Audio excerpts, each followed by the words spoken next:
Good morning. आइए आज दो छोटे छोटे टॉपिक हम लोग पढ़ते हैं। पहला टॉपिक पढ़ लेते हैं, उसी से रिलेटेड आपका दूसरा टॉपिक है वो हो जाएगा। सबसे पहले लिखा है देखिए ऊपर आर्टिकल 76 अनुच्छेद 76 और महान्यायवादी, और उधर लिखा है 165 महाधिवक्ता। उसको हम लोग बाद में देखेंगे क्योंकि इसी से लिंक हो जाएगा, वो मैच कर जाएगा। इसको समझते हैं। देखिए यहाँ पे सबसे पहले एक शब्द है महान्यायवादी और ब्रैकेट में इसके लिखा है अटॉर्नी जनरल। कभी कभी आपकी परीक्षा में महान्यायवादी विकल्प में न देकर हिंदी देवनागरी में लिख देता है अटॉर्नी जनरल, तो कंफ्यूज होते हैं। तो आपको ये नाम जरूर से याद रखना है अटॉर्नी जनरल। अटॉर्नी जनरल चाहे देवनागरी में लिखा हो चाहे अंग्रेजी में लिखा हो, उसका मतलब है महान्यायवादी। इसके बारे में प्रावधान किया गया है 76 संविधान के अनुच्छेद 76 में इसके बारे में प्रावधान किया गया है।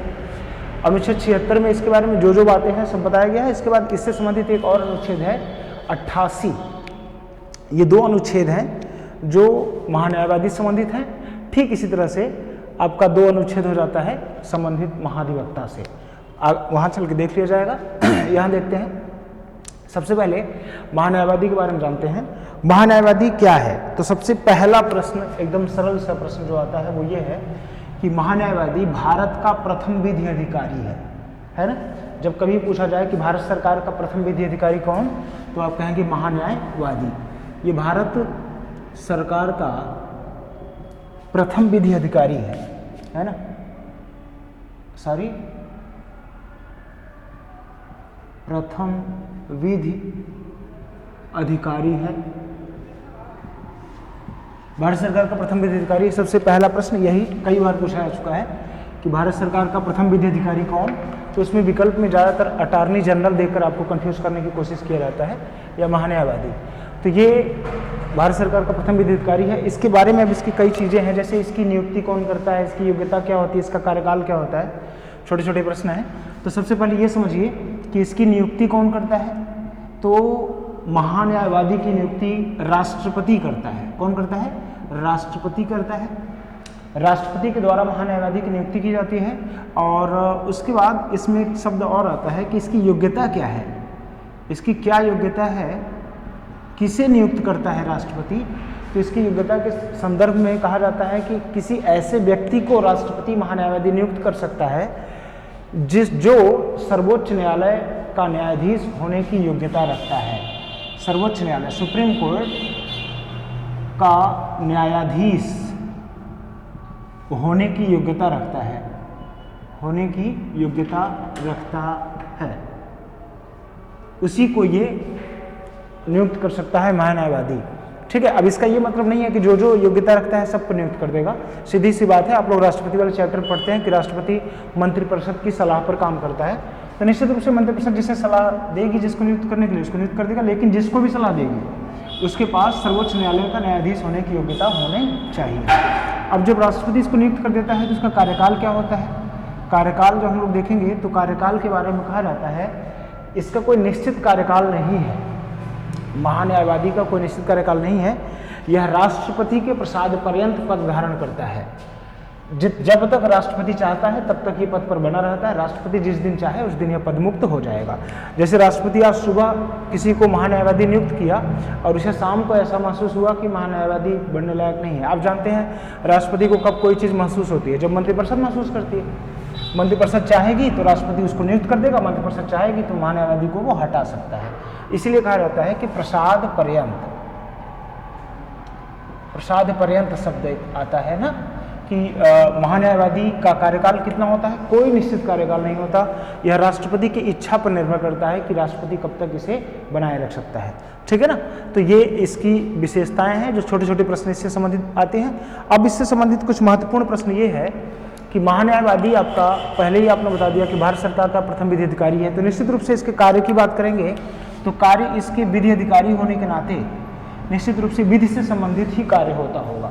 तो सबसे पहला कार्य इसके संदर्भ में ये होता है कि यह भारत सरकार को विधि से संबंधित विषयों पर सलाह देता है। भारत सरकार को विधि से संबंधित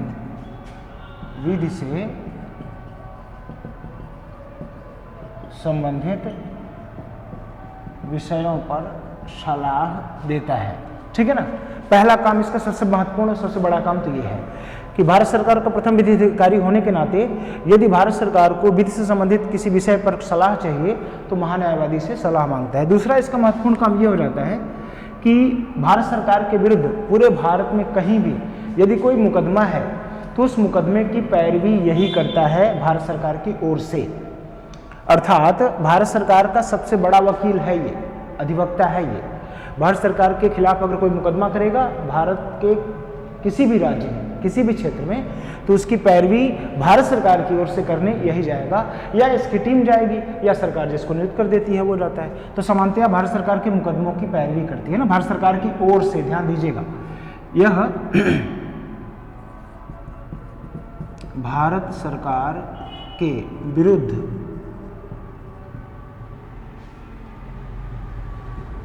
भारत में कहीं भी किए गए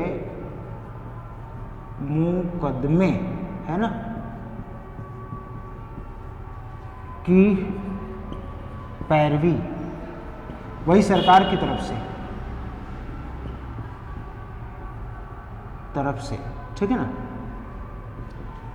मुकदमे की पैरवी करता है। ये इसकी सबसे बड़ी विशेषता है। ये दो महत्वपूर्ण काम इसका होता है। सबसे पहले जो प्रश्न आपसे पूछा जाता है वो भारत सरकार को विधि से संबंधित विषयों पर सलाह देना, और दूसरा है भारत सरकार के विरुद्ध यदि कोई मुकदमा करता है तो उस मुकदमे की भारत सरकार की ओर से ये पैरवी करता है।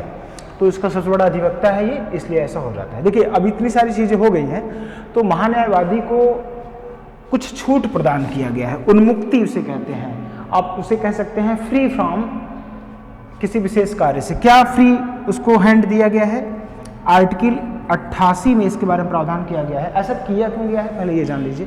दरअसल महान्यायवादी पूर्णकालिक पदाधिकारी नहीं होता है, इसे भारत सरकार की ओर से कोई वेतन नहीं मिलता, बल्कि यह भत्ते पर काम करता है, दैनिक भत्ते पर काम करता है। यह वेतन भोगी नहीं है, और जब कोई वेतन भोगी नहीं होता इसका मतलब वो पूर्णकालिक कर्मचारी नहीं है, तो भत्ते के आधार पर काम करता है। तो इस आधार पर इसे कुछ छूट प्रदान किया गया है। इसमें से दो छूट बहुत महत्वपूर्ण है। पहला छूट इसके संदर्भ में ये है कि ये भारत सरकार का महान्यायवादी होने के साथ साथ निजी प्रैक्टिस भी कर सकता है, या इस पद पर रहते हुए भी यदि किसी निजी व्यक्ति का मुकदमा लेना चाहता है तो वह उस मुकदमे को ले सकता है। शर्त इतना है कि वह मुकदमा भारत सरकार के विरुद्ध नहीं होना चाहिए। भारत सरकार के विरुद्ध न तो यह किसी को सलाह देगा, और भारत सरकार के विरुद्ध न ही किसी मुकदमे की पैरवी करेगा, न तो लड़ेगा मुकदमा। यदि इस पद पर है तो पद से मुक्त होने के बाद ये कर सकता है, ऐसी बात नहीं है। पद पर होते हुए भारत सरकार के विरुद्ध मुकदमा नहीं लड़ेगा। तो इसको छूट ये मिला है कि ये पद पर होते हुए भी क्या कर सकता है? निजी प्रैक्टिस कर सकता है। लेकिन आपको बता दिया कि निजी प्रैक्टिस कैसे कर सकता है। निजी प्रैक्टिस ये भारत सरकार के विरुद्ध नहीं करेगा, या भारत सरकार के विरुद्ध किसी को किसी मुकदमे के संबंध में सलाह नहीं देगा। पता लगा आपने भारत सरकार के खिलाफ केस कर रखा है और मैं महान्यायवादी हूँ और आप मुझसे ही भारत सरकार के खिलाफ इस मुकदमे को जीतने का ट्रिक मांग रहे हैं, तो मैं ऐसा कोई सलाह आपको नहीं देने वाला हूँ। तो ये निजी प्रैक्टिस कर सकता है, लेकिन भारत सरकार के विरुद्ध नहीं, सरकार के विरुद्ध नहीं। इस बात को ध्यान रखना है। भारत सरकार के विरुद्ध नहीं, ठीक है।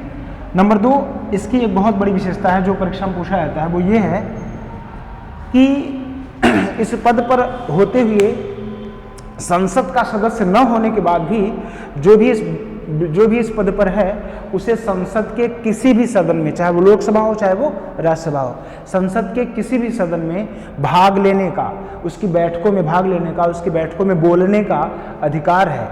यहाँ तक कि संसदीय समितियों का भी सदस्य होने का अधिकार है। बस एक चीज नहीं है कि वह वोट नहीं दे सकता, वह संसद के सदन में किसी विषय पर वोट नहीं दे सकता। बाहर दे सकता है जैसे सभी लोग देते हैं वोट, संसद के सदन में किसी विषय पर यदि वोटिंग हो रहा है तो चूंकि यह संसद का सदस्य नहीं है, किसी भी सदन का सदस्य नहीं है, तो सदन में यह वोटिंग नहीं करेगा, लेकिन उस सदन में किसी विषय पर यह बोल सकता है, अपनी बातों को रख सकता है, उसकी बैठकों में भाग ले सकता है। ये इसके पास विशेष शक्ति है। संसद के किसी भी कार्यवाही में भाग ले सकता है, जबकि वास्तव में यह संसद का सदस्य नहीं है। तो आपसे कई बार प्रश्न पूछा जाता है कि निम्नलिखित में से वो कौन सा पदाधिकारी है जो संसद का सदस्य न होते हुए भी संसद के किसी भी सदन की कार्यवाही में भाग ले सकता है, बैठ सकता है, बोल सकता है, परंतु मत नहीं दे सकता है। तो वो कौन सा विधि अधिकारी है? महान्यायवादी है। तो ये इसकी दूसरी सबसे बड़ी विशेषता है, ये आपने इसको जान लिया है। तो इसकी दूसरी बात यह है कि सदस्य न होते हुए, संसद सदस्य न होते हुए भी संसद की कार्यवाही या बैठकों में भाग ले सकता है। लेकिन ये बात आपको याद रखना होगा कि मत देने का अधिकार नहीं है, मत नहीं दे सकता। कहाँ? संसद में। इस बात को मत भूलिएगा कि बाहर मत नहीं देगा, संसद की बैठकों में किसी विषय पर मत नहीं दे सकता, नहीं दे सकता है, इस बात को आपको याद रखना है। और यह प्रावधान अनुच्छेद 88 में किया गया है, इसे आपको जानना है। ठीक इसी से मिलता जुलता आपका महाधिवक्ता के संदर्भ में है। जरा देख लेते हैं कि इसके बारे में क्या है, कैसा है, फिर आगे बढ़ते हैं उसी हिसाब से। आइए देखते हैं। अगर इसको आप समझ गए हैं तो निश्चित रूप से उसे भी समझ जाएंगे। बहुत छोटा सा है, जैसे 76 में आपको महान्यायवादी बताया गया, भारत सरकार का प्रथम विधि अधिकारी है, ठीक उसी तरह से 165 में देखिए, जब हम लोग संविधान पढ़ते हैं तो उसमें कुछ चीज़ें बताई जाती हैं। सामान्यतः जो केंद्रीय प्रावधान है, कुछ ऐसे प्रावधान है जिसमें 89 प्लस करने से ठीक वही राज्यों के संदर्भ में आ जाता है। जैसे 76 में महान्यायवादी का प्रावधान है, तो 76 में जो महान्यायवादी का प्रावधान है उसमें अगर 89 जोड़ देंगे तो महाधिवक्ता के संदर्भ में आ जाएगा, राज्यों के संदर्भ में सेम प्रावधान है। इसी तरह से 88 में 89 जोड़ देंगे तो आपका आ जाएगा राज्यों के संदर्भ में महाधिवक्ता को छूट क्या प्राप्त है। जैसे महान्यायवादी को उन्मुक्ति प्राप्त है, वैसे ही महाधिवक्ता को भी उन्मुक्ति प्राप्त है। तो आइए एक एक करके देखते हैं। सबसे पहले देखते हैं कि महाधिवक्ता का प्रावधान किस अनुच्छेद में किया गया है? अनुच्छेद 165 में। अनुच्छेद 165 में महाधिवक्ता का प्रावधान किया गया है। ध्यान देने वाली बात यह है कि जैसे भारत सरकार का प्रथम विधि अधिकारी महान्यायवादी होता है, वैसे ही प्रत्येक राज्य का अपना एक महाधिवक्ता होता है जो उस राज्य का प्रथम विधि अधिकारी होता है। तो यदि आपसे पूछा जाए कि राज्य का प्रथम विधि अधिकारी कौन, राज्य का प्रथम विधि अधिकारी कौन, तो आप निश्चित रूप से बता सकते हैं कि राज्य का प्रथम विधि अधिकारी राज्य का प्रथम विधि अधिकारी महाधिवक्ता होता है। राज्य का प्रथम विधि अधिकारी महाधिवक्ता है। ये जैसे केंद्र भारत सरकार का प्रथम विधि अधिकारी महान्यायवादी है, वैसे ये भी हो जाता है। अब अगर यहाँ का सेम हम लोग देखें तो यहाँ पर भी आपको पता चल जाएगा। जैसे सबसे पहले आप देखें कि महान्यायवादी की नियुक्ति राष्ट्रपति करता है, तो यहाँ महाधिवक्ता की नियुक्ति कौन करता है? महाधिवक्ता की नियुक्ति राज्यपाल करता है। चूंकि राज्यों से संबंधित है तो इसकी नियुक्ति राज्यपाल के द्वारा किया जाता है। इसी तरह से योग्यता की बात की जाएगी तो यहाँ केंद्र में भारत सरकार का था तो सर्वोच्च न्यायालय था, यहाँ योग्यता में उच्च न्यायालय हो जाएगा, हाई कोर्ट हो जाएगा। योग्यता हाई कोर्ट का न्यायाधीश होने की योग्यता होनी चाहिए। कार्यकाल की बात करेंगे तो कार्यकाल आपका, जैसे यहाँ राष्ट्रपति के प्रसाद पर्यंत था, यहाँ किसके प्रसाद पर्यंत था? राष्ट्रपति के प्रसाद पर्यंत, और यहाँ राज्यपाल के प्रसाद पर्यंत हो जाएगा, राज्यपाल के प्रसाद पर्यंत हो जाएगा। ठीक है ना। इसी तरह से कार्य में बात करेंगे तो कार्य भी आपका क्या हो जाएगा? पहला कार्य क्या हो जाएगा? पहला कार्य यहाँ भारत सरकार है और यहाँ राज्य सरकार हो जाएगा। राज्य सरकार को विधि से संबंधित विषयों पर सलाह, ठीक है। और दूसरा काम हो जाएगा यहाँ पर, जैसे भारत सरकार के विरुद्ध मुकदमे की पैरवी करता है तो ये राज्य सरकार के विरुद्ध मुकदमे की पैरवी, सरकार की ओर से इस बात को नहीं बोलना है, सरकार की ओर से ठीक है, तो ये चीज़ें आपकी हो जाती है। इसी तरह से यहाँ पर आपने देखा कि कुछ छूट या कुछ छूट प्राप्त है। वो छूट क्या है? छूट या उन्मुक्तियाँ जिसे कहते हैं वो आर्टिकल 177 आपको बताया 89 प्लस कर देंगे आ जाएगा, इसको प्राप्त है। वो क्या है? पहला पॉइंट वही है, किसी भी निजी प्रैक्टिस का अधिकार है, और दूसरा पॉइंट इसका है कि जैसे यहाँ संसद के सदनों में भाग लेने का अधिकार है, वैसे इसे उस राज्य के विधानमंडल में भाग लेने का, ठीक है, भाग लेने का मतलब आपको बता दिया हूं अधिकार, परंतु मत देने का अधिकार नहीं है।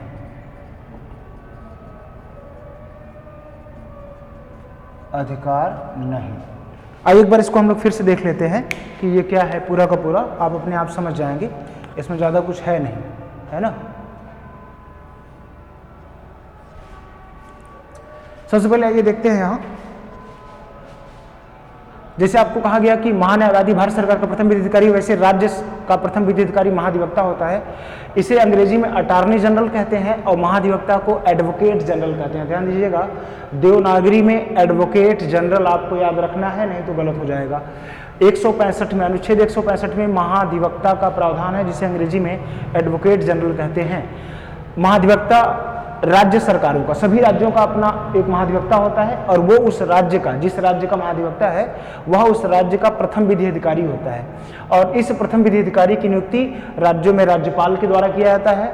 और इसकी योग्यता क्या है कि वह उस राज्य के, या जानते हैं सामान्यतः हाई कोर्ट्स होते ही है, वह उच्च न्यायालय के न्यायाधीशों की शक्ति रखता है, मतलब उच्च न्यायालय के न्यायाधीशों की योग्यता उसके पास होनी चाहिए। ऐसी योग्यता होगी तभी उसे राज्यपाल महाधिवक्ता नियुक्त कर सकता है। कार्यकाल की बात करेंगे तो उसका कार्यकाल, जैसे यहाँ पर आपने देखा था कि राष्ट्रपति के प्रसाद पर्यंत है, वैसे ही महाधिवक्ता का कार्यकाल संबंधित राज्य के राज्यपाल के प्रसाद पर्यंत होता है। जिस राज्यपाल ने उसकी नियुक्ति की है उस राज्य के राज्यपाल द्वारा। अगला है कार्य, जैसे यहाँ पे कार्य देखा था वैसे यहाँ पर भी कार्य देखेंगे। कार्य क्या है इसका कार्य हो जाता है पहला कि जब राज्य सरकार का प्रथम विधि अधिकारी है तो निश्चित रूप से यह राज्य को विधि से संबंधित किसी विषय पर सलाह देने के लिए पहला अधिकार रखता है। तो राज्य सरकारों को, जिस राज्य का महाधिवक्ता है वह अपने राज्य को आवश्यकता पड़ने पर विधि से संबंधित किसी विषय पर सलाह देता है। इस तरह से इसका दूसरा काम क्या है, यदि राज्य सरकार के विरुद्ध कहीं कोई मुकदमा होता है तो वह राज्य सरकार की ओर से उस मुकदमे की पैरवी करता है, ठीक है। और जैसे आपने देखा था कि अनुच्छेद 88 के तहत महान्यायवादी को छूट या उन्मुक्ति प्राप्त है, उसी तरह से अनुच्छेद 177 के तहत महाधिवक्ता, राज्य के महाधिवक्ता को छूट प्राप्त है, उन्मुक्ति प्राप्त है। यही उन्मुक्ति उसके पास भी है। यह भी चूंकि वेतनभोगी नहीं होता है, भत्ता प्राप्त होता है, इसलिए इसे भी निजी प्रैक्टिस करने की छूट प्राप्त है। इसे भी निजी प्रैक्टिस करने की छूट प्राप्त है। यह निजी प्रैक्टिस करता है, लेकिन वही शर्त आ जाता है कि राज्य सरकार के विरुद्ध, जिस राज्य का महाधिवक्ता है उस राज्य सरकार के विरुद्ध यह निजी प्रैक्टिस नहीं कर सकता, उसके खिलाफ कोई विधि से संबंधित सलाह भी नहीं दे सकता, ठीक है, ये ध्यान रखना है। और दूसरी महत्वपूर्ण बात हो जाती है कि यह राज्य विधानमंडल में, जिस राज्य का महाधिवक्ता है उसके पास उस राज्य विधानमंडल का सदस्य न होने के बाद भी वह उस राज्य विधानमंडल के, चाहे विधानसभा हो और चाहे विधान परिषद, दोनों में से किसी भी सदन के बैठक में भाग ले सकता है, उसके बैठकों में बोल सकता है, कार्यवाहियों को संबोधित कर सकता है। परंतु जब कभी भी उस बैठक में किसी विषय को लेकर मतदान करना होगा तो उसमें उसे मत देने का अधिकार नहीं होता है। इस तरह से आपका ये दोनों टॉपिक समाप्त हुआ। मेरे ख्याल से आप समझ गए होंगे। आज के लिए बस इतना ही। Thank you.